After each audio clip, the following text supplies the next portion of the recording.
fazer intercâmbio por conta própria? Se você está pensando em fazer um intercâmbio e não quer gastar a mais com a agência, saiba que é totalmente possível. O que você realmente tem que ter em mente é que terá que fazer um trabalho de pesquisa muito grande se quiser economizar e ter um melhor custo-benefício. Mas não é nada de outro mundo. Neste vídeo eu vou dar aqui algumas dicas básicas. A começar pela escolha do destino. É óbvio que todo intercâmbio começa por aí, mas escolher o destino não é algo tão simples. Por exemplo, se você quer aprender inglês, as opções de destinos mais comuns são Estados Unidos, Reino Unido, Malta, Austrália. Cada um desses países requer um valor diferente. Ou seja, a questão é muito financeira também. Quando eu resolvi fazer meu intercâmbio para aprender inglês, eu estudei muito todas essas possibilidades e acabei optando por Malta pela seguinte razão.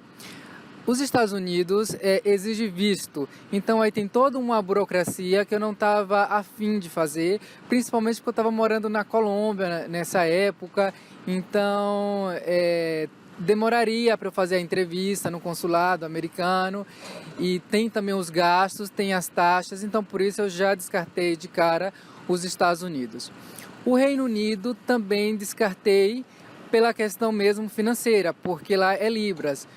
A moeda é libra tanto na Inglaterra, quanto na Escócia, quanto na Irlanda do Norte. Já na Irlanda de Baixo, como dizer, na Irlanda do Sul, é euro, mas também é bem caro lá.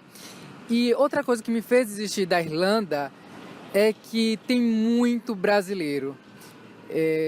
Então também é uma coisa para você investigar, saber a quantidade de brasileiros que tem nesse lugar que você quer ir, porque se a intenção é aprender um outro idioma, tem que ter bastante cuidado para não chegar no país e só fazer amizades com brasileiro. Isso acontece muito. Outra coisa importante para você poder escolher o seu destino é saber se aquele lugar tem a ver com você. Por exemplo, se você gosta de praia, se você gosta de sol, descarte logo de início o Reino Unido, porque é um lugar frio, úmido, as praias que existem são poucas e é impossível tomar banho, pelo menos os brasileiros que são acostumados com águas mais cálidas. Também tem a questão da distância. A Austrália, por exemplo, é muito complicado, porque é muito longe, então tem toda uma logística que dificulta bastante chegar até lá. Por todas essas coisas, eu vi que para mim seria realmente mais fácil ir para Malta. Apesar que Malta exige sim uma logística, porque não existe voo direto do Brasil para Malta. Você tem que ir até Madrid ou então Frankfurt, na Alemanha, ou qualquer outro destino europeu que faça ligação, uma rota mais direta entre o Brasil. E depois você tem que pegar um outro avião. Quando você faz isso pela agência, a agência se responsabiliza em comprar o seu voo, em organizar tudo, mas aí também tem um custo extra e a ideia é justamente poder economizar.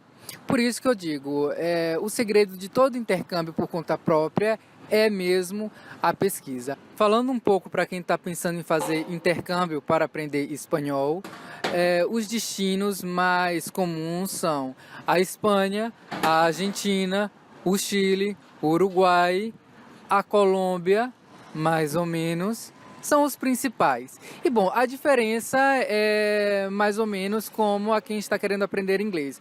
Ou seja, o primeiro de tudo é o lado financeiro. A Espanha, a moeda da Espanha é euro, então aí já exige um gasto maior e também um gasto com passagem aérea, porque geralmente é mais caro sair do Brasil para a Europa. Então tem isso. Mas por outro lado, seria bom fazer um intercâmbio na Espanha, porque se a sua ideia é trabalhar no Brasil ou ser professor no Brasil, por exemplo, geralmente os livros didáticos estão ensinando o espanhol da Espanha, que é bastante diferente do espanhol latino. Na verdade, até mesmo na América do Sul, os espanhóis são bem diferentes entre um país e outro. Por exemplo, o Uruguai e a Argentina, eles têm o tal do voseu. Então, eles falam tudo com vos. Já na Colômbia, não, o Boceu praticamente desapareceu. Em Bogotá, ninguém fala.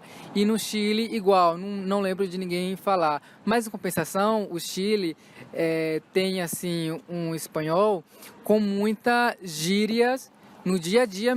No dia a dia, são gírias que é até complicado separar do espanhol deles. Eu nem sei se é certo dizer que são gírias, talvez já são coisas ali da própria língua.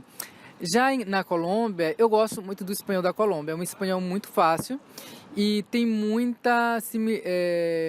e é muito parecido com o português no sentido de que eles pegaram muitas palavras. Por exemplo, eles não falam auto ou coche para falar carro, eles falam carro mesmo. Celular, muita gente lá fala celular. É normal as pessoas falarem mi celular ao invés de mi telemóvel. Então tem todas essas questões e você tem que ver o lado financeiro e também tem que ver o porquê que você está querendo aprender o espanhol. Você vai usar esse espanhol em que contexto? E essa escolha de lugar não se resume apenas ao país, também tem a questão da cidade. Porque, por exemplo, se você está pensando em fazer intercâmbio nos Estados Unidos, eu desaconselho você ir ali para a região de Miami, de Orlando, porque tem muito brasileiro, tem muito latino, então é capaz de você ouvir mais espanhol e português na rua do que ouvir inglês. Em Malta há duas línguas oficiais, o inglês e o maltês. Se você ficar ali por Valeta, Silema, San Julian, você vai ouvir mais inglês na rua. Mas se você for para umas cidades assim um pouco mais distantes ali do centro, você vai ouvir mais maltês na rua. Tem essa outra questão para você levar em conta. Mas bom, depois que você escolheu o seu destino, é hora de escolher a escola. E isso também requer bastante tempo. Outra vez porque você tem que ver a quantidade de brasileiros que há naquela escola. Por exemplo, em Malta, eu peguei uma lista das 10 melhores escolas, encontrei na internet, e depois eu fui procurando no Google comentários de pessoas que haviam estudado naquela escola. E aí dá para perceber. Porque a pessoa vai falar se havia muitos brasileiros, como era a rotina nessa escola.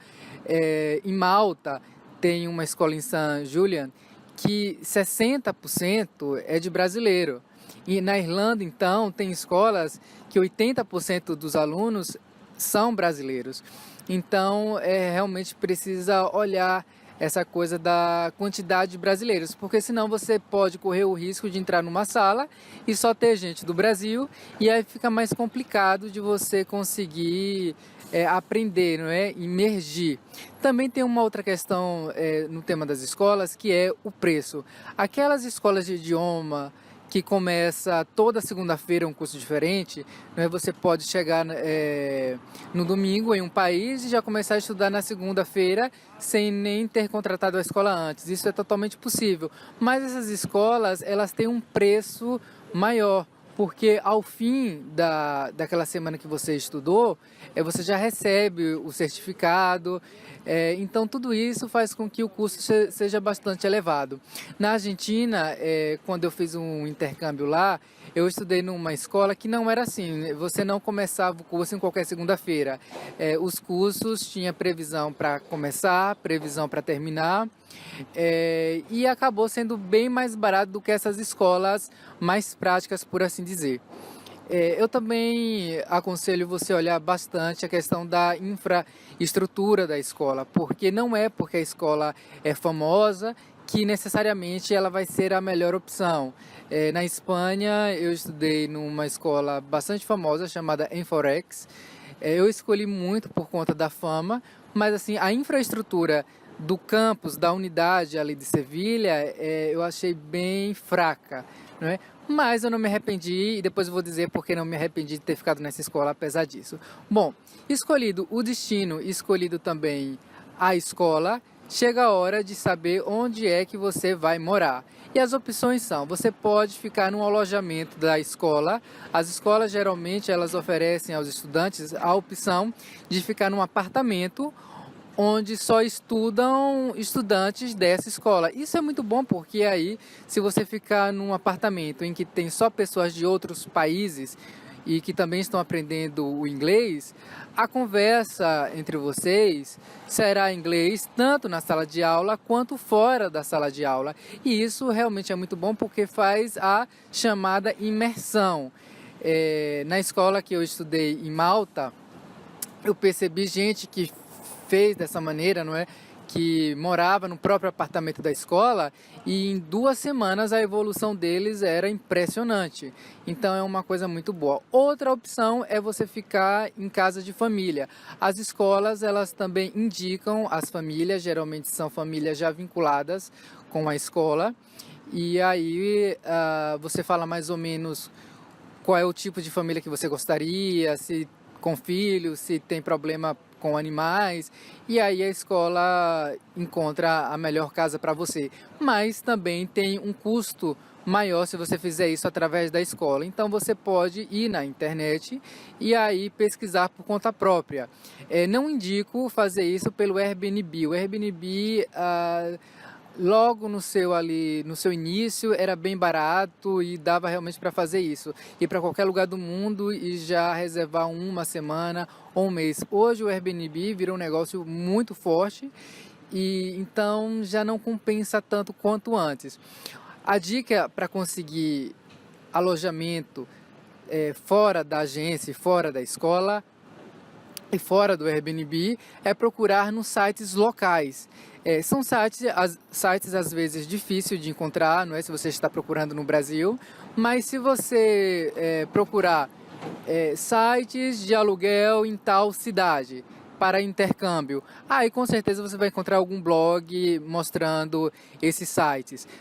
Lá no meu blog, por exemplo, eu fiz um post sobre como encontrar aluguel na Irlanda, tanto na Irlanda do Sul quanto na Irlanda do Norte.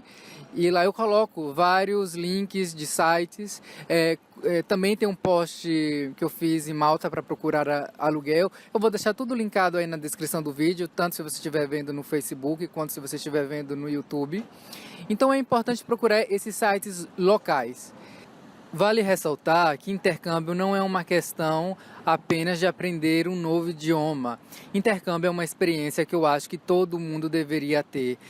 Mesmo aquelas pessoas que têm mais dificuldade financeira, eu aconselho, economize dinheiro, não importa por quanto tempo, e faça o seu intercâmbio.